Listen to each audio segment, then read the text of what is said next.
supplemented by words, similar to those that we had in the World's Columbian Exposition, showing them what we were talking about and a few simple words underneath. Sometimes we put those in 2 or 3 languages, and according to where the factory was. In other words, what the prevailing language was spoken. I mean, they would be in German down in the Cincinnati area, and they were in German up in Milwaukee. And they might be Bohemian out in Omaha, as I recall it at that time.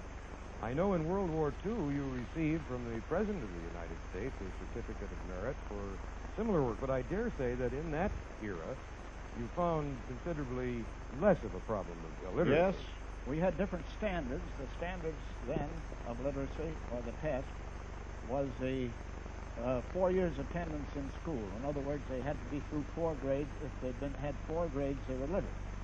And as I recall it, the figure then was up to the illiteracy figure was 11.2, 11.2%. So that's a very gratifying change. Oh, indeed, yes. Indeed it is. Yes.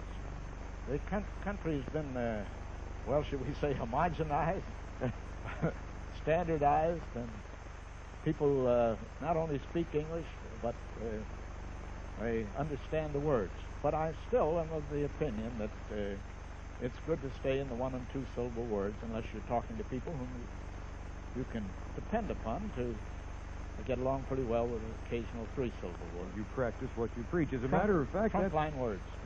Isn't this why, probably, Mr. Handy, so many of your films can be absorbed and digested educationally wise in many foreign countries?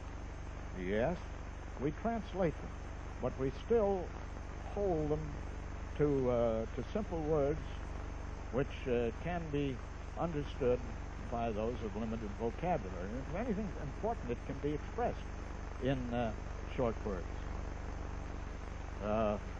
Even today, some of our best speakers use short words. Have you ever heard what Churchill has to say about short words? Not specifically that I recall. Well, he improved on what Lincoln said. And you know Lincoln's Gettysburg Address has what? 3, 5, 7, you tell me. 2 syllable words in them, and those easily understandable. Churchill said something like this: all my life I have made my way with words. I know words.